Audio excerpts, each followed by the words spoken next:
Hello everyone, welcome level to clover. நான் உங்கள் பிரகாஷ். இன்றைக்கி இந்த வீடியோவில் ஒரு முக்கியமான அப்டேட் தான் பார்க்க போகிறோம். அதாவது பார்த்திங்க அப்படின்னா, நம்ம கிராமப்புறத்தில் இருக்கக்கூடிய நிலத்தில் பார்த்திங்க அப்படின்னா என்னென்ன வகையான பட்டாலாம் இருக்குது. அதாவது டிஎஸ்எல்ஆர் பட்டானா என்ன, தனிப்பட்டான என்ன, தூய பட்டான என்ன, தோராய பட்டா கொடுப்பாங்க, கூட்டுப்பட்டா, இது எல்லாமே என்னென்ன, ஸோ இது எதற்காக யூஸ் ஆகுது அப்படிங்கிற எல்லா டீட்டெயிலும் பார்த்திங்க அப்படின்னா நம்ம இந்த வீடியோவில் தெரிஞ்சுக்க போகிறோம். அது தெரிஞ்சதுக்கு முன்னாடி இது வரைக்கும் நீங்கள் நம்ம சேனலை சப்ஸ்கிரைப் பண்ணாமல் இருந்தீங்கன்னா மறக்காமல் சப்ஸ்கிரைப் பண்ணிடுங்க. சப்ஸ்கிரைப் பண்ணால் மட்டும் தான் நான் போடுற ஒரு பயனுள்ள வீடியோ உங்களுக்கு நோட்டிஃபிகேஷனாக வரும். ஸோ வாங்க இன்றைக்கி வீடியோக்குள்ளே போகலாம். ஃப்ரெண்ட்ஸ், இந்த வீடியோவில் பார்த்திங்க அப்படின்னா ஒருவர் தன்னுடைய மீதான உரிமையை சட்ட ரீதியாக நிரூபிக்கக்கூடிய ஆவணம் அப்படின்னு பார்த்திங்கன்னா இந்த பட்டா அப்படிம்போம். ஸோ இந்த பட்டா அப்படிங்கிறது அந்த பொசிஷனை குறிக்கும். அதாவது இந்த இடத்துல இவங்க இருந்தாங்க அப்படிங்கிற ஒரு பொசிஷனை குறிக்கிறது தான் பட்டா. அதுவே பத்திரம் அப்படிங்கிறது பார்த்திங்க அப்படின்னா அந்த நிலம் அவருக்கு சொந்தமானது அப்படின்னு குறிக்கிறது தான் பார்த்திங்கன்னா பத்திரம் அப்படின்னு சொல்லுவோம். ஸோ அதே டைட்டில் டீட் அப்படிம்போம் பத்திரத்தை. ஆனால் பட்டாவை பார்த்திங்க அப்படின்னா பொசிஷன் டீட் அப்படின்னு சொல்லுவோம். இந்த பட்டாவில் பார்த்திங்க அப்படின்னா பல வகையான பட்டாக்கள் இருக்குது. தோராய பட்டான்னு சொல்லலாம், கூட்டு பட்டான்னு சொல்லலாம், தனிப்பட்டா, தூய பட்டா, டிஎஸ்எல்ஆர் வகை பட்டா.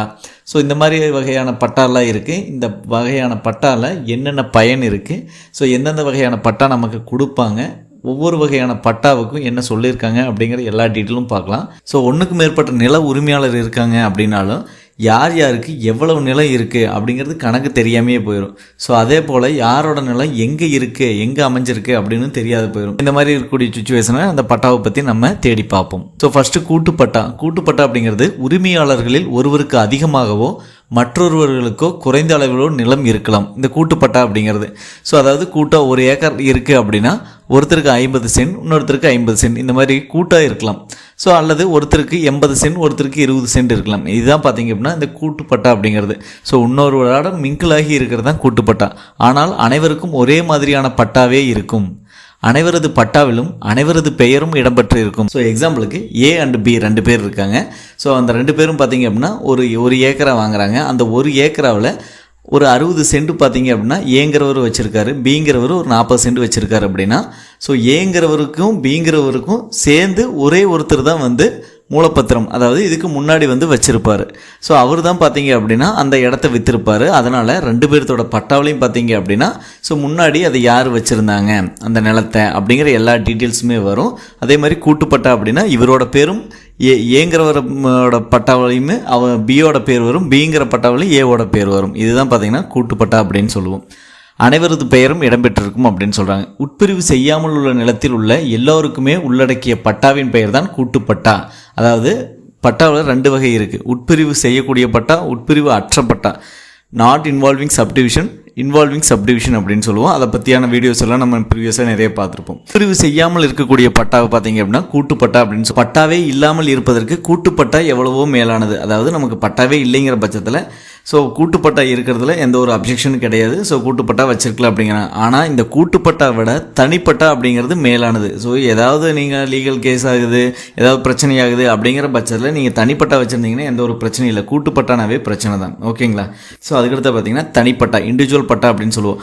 ஒருவர் பெயரில் மட்டுமே இருக்கும். அதாவது உங்களோட பேர்னா உங்களோட பேரில் மட்டும்தான் அந்த பட்டாவே இருக்கும். ஸோ கூட்டுப்பட்டா அப்படிங்கிறது 2 பேர் இருக்கீங்க அப்படின்னா 2 பேர்த்து பேருமே வரும். ஆனால் இதில் தனிப்பட்டா அப்படின்னா கண்டிப்பாக அவர் பேர் மட்டும்தான் வரும். ஓகேங்களா? அந்த உரிமையாளர் பேர் மட்டும்தான் வரும்.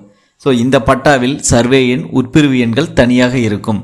தனிப்பட்டா நில உரிமை ஆவணத்தின் தன்மையில் தனியொருவருக்கு பதியப்பட்டதாகும். அதாவது தனி இண்டிவிஜுவல் ஒருத்தருக்கு பார்த்தீங்க அப்படின்னா பத்திரப்பதிவு பண்ணி கொடுக்குறோம். அதே மாதிரி பட்டா எடுத்து கொடுக்குறோம் அப்படின்னா அவங்களுக்கு எல்லாமே சர்வே நம்பர், சப்டிவிஷன் நம்பர் எல்லாமே தனியாக தான் இருக்கும். ஸோ அவங்களுக்கு தனியாக பதியப்பட்டதாகவே இருக்கும். இதில் பட்டா நம்பரு, சர்வே நம்பரு, உட்பிரிவு, நிலத்தினோட அளவு, எஃப்எம்பி போன்றவை எல்லாமே பார்த்திங்க அப்படின்னா தெளிவாகவே இருக்கும். ஆனால் கூட்டுப்பட்டானா இது கொஞ்சம் ரிஸ்க்காக இருக்கும். புறநகர் அல்லது கிராமங்களில் உள்ள குடியிருப்பு பகுதியாக இருக்கும் அரசு நிலங்களை நத்தம் என்பார்கள். அதாவது கிராமப்புறத்தில் இருக்கக்கூடிய குடியிருப்பு பகுதியாக இருக்கும் அரசு நிலங்களை தான் பார்த்திங்கன்னா நம்ம நத்தம் அப்படின்னு சொல்லுவோம்.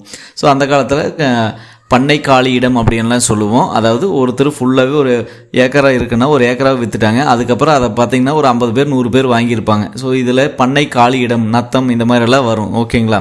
ஸோ அதுதான் சொல்லியிருக்காங்க. பல்வேறு காரணங்கள் காரணமாக இங்கு வசித்து வருபவர்களுக்கு தோராயம் மற்றும் தூய பட்டா அரசால் வழங்கப்படுகிறது. மிகவும் துல்லியமான பிழையே இல்லாமல் நில அளவையும் சரியாக செய்யப்பட்டிருந்தால் அதற்கு தூய பட்டா என்று பெயர். இது ஃபுல் அண்ட் ஃபுல்லாகவே கவர்மெண்ட்டு அவங்க அரசாங்க நிலங்களை நத்தம் அப்படின்னு சொல்லுவோம். அந்த நத்த நிலங்களுக்கு பார்த்திங்கன்னா தோராயமாக மற்றும் தூய பட்டாவை அரசாங்கத்தால் வழங்குவாங்க. ஸோ மிகவும் துல்லியமான பிழையே இல்லாத ஒரு நில அளவை சரியாக செய்து கொடுக்கக்கூடிய பட்டா தான் தூய பட்டா அப்படிம்போம். ஆனால் தோராயம் பட்டா அப்படிங்கிறது என்னென்னா சரியான அளவு இல்லாமல் தோராயமாக கொடுக்கறது. ஓகேங்களா? ஸோ நத்த நிலத்தில் உள்ள ஏரி, குளம், வீடு, தெரு என பிரித்து வரைபடம் உருவாக்கி புதிய சர்வே எண்களை கொடுத்து நத்தம் நிலவரி திட்ட பட்டாவாக அளிக்கப்படுவதாகும். இதுதான் தோராயப்பட்டா அப்படிம்போம். நிலம் இல்லாதவர்களுக்கும் அல்லது அனுபவ முறையில், அதாவது அனுபவ முறையில் ஒரு 12 வருஷம் அவங்க அந்த இடத்துல இருந்துட்டாங்க அப்படிங்கிற பட்சத்தில் அங்கே வசித்து வரும் மக்களுக்கும் அதே இடத்தில் ஒவ்வொருவருக்கும் பட்டாவை ஒதுக்கும் பட்டாவே தோராயப்பட்டா அப்படிம்போம். ஸோ அதாவது பார்த்திங்க அப்படின்னா அனுபவ முறையில் இருக்காங்க ஒரு ஊரில், அனுபவ முறையில் அவங்க பார்த்திங்க அப்படின்னா ஒரு 10 வருஷம் 15 வருஷம் இருந்துட்டாங்க அப்படின்னா ஸோ அவங்களுக்கு அந்த புறம்போக்குகள் இருப்பாங்க. ஸோ அந்த மாதிரி இருக்கக்கூடிய ஒரு சுச்சுவேஷனில் கவர்மெண்ட்டே முன் அவங்களுக்கு பார்த்திங்க அப்படின்னா கொஞ்சம் பட்டாவை அவங்களுக்கு ஒதுக்கி கொடுக்கறது. ஸோ இவங்களுக்கு இவ்வளோ அப்படின்னு சொல்லிட்டு பட்டாவை கொடுக்கறது. ஸோ என்ன ரீசன் அப்படின்னா அனுபவத்தின் பேரில் அவங்க இருக்கிறாங்க அப்படிங்கிற பட்சத்தில் அது கொடுப்பாங்க. அதுதான் தோராயப்பட்டா அப்படிங்கிறது. அதுக்கடுத்து தற்காலிக பட்டா. இதில் பிழை ஏதாவது இருந்தால் 45 நாட்களுக்குள்ளே தாசில்தார் அலுவலகம் சென்று நம்ம மாற்றிக்கலாம். அதாவது தற்காலிக பட்டா ஏதாவது கொடுக்குறாங்க அப்படிங்கிற பட்சத்தில் பிழைகளை திருத்துவதற்கான கால அவகாசம் தரப்படும் என்றாலும் இது ஒரு தற்காலிக பட்டா என்பதை மறந்துவிடக்கூடாது அப்படின்னு சொல்கிறாங்க. அடுத்து பார்த்திங்கன்னா டிஎஸ்எல்ஆர் பட்டா அப்படிங்கிறது என்னென்னா நகர்ப்புற நிலத்தின் அளவு மற்றும் பதிவு ஆவணம். அதாவது இது வரைக்கும் நம்ம பார்த்தது பார்த்திங்கன்னா கிராமப்புறம். இது டிஎஸ்எல்ஆர் அப்படிங்கிறது நகர்ப்புற நிலத்தின் அளவு மற்றும் பதிய ஆவணமாகும். இது டவுன் சர்வே நிலப்பதிவேடு என்பதன் சுருக்கமாகும். டவுன் சர்வே லேண்ட் ரெக்கார்டு அப்படின்னு சொல்லுவோம், டிஎஸ்எல்ஆர். கிராமப்புற விவசாய நிலத்திற்கு பட்டா வழங்கப்படுவது போலவே நகர்ப்புற நிலத்திற்கும் டிஎஸ்எல்ஆர் பட்டா வழங்குவாங்க. இந்த டிஎஸ்எல்ஆர் பட்டாவோட சிறப்பு அம்சம் என்னன்னு நம்ம பார்க்கணும். நகர்ப்புற நிலத்தின் அளவு மற்றும் பதிவு ஆவணம் தாசில்தார் அலுவலகத்தில் இருந்து வழங்கப்படுகிறது. இதோட வித்தியாசம் என்னன்னு நம்ம தெரிஞ்சுக்கணும். கிராம பகுதியில் இருக்கும் பட்டாவிற்கும் நகரப்பகுதியில் இருக்கும் பட்டாவிற்குமான வேறுபாடு என்னவென்றால் நகரப்பகுதியில் ஒவ்வொரு சதுர அடியும் மதிப்பு மிக்கதே, ஆனால் எரர் மிக மிக குறைந்தே இருக்கும். அதாவது அதில் பார்த்தீங்க அப்படின்னா பிரச்சனை ரொம்ப கம்மியாகவே இருக்கும். ஆனால் கிராமப்புற சர்வேயில் தோராயமாக ஏக்கருக்கு 5 சென்ட் கூடுதல் குறைதல் இருக்கலாம் அப்படின்னு சொல்கிறாங்க. அதாவது கிராமப்புற சர்வேயில் தோராயமாக ஏக்கருக்கு பார்த்தீங்கன்னா ஒரு 5 சென்ட் கூடுதலாகவும் இருக்கலாம், குறைவாக இருக்கலாம் அப்படிங்கிறாங்க. இதனால் அதிக துல்லியமும் எச்சரிக்கை உணர்வுடன் நகரப்பகுதி சர்வேகள் செய்யப்படுகிறது அப்படின்னு சொல்லியிருக்காங்க.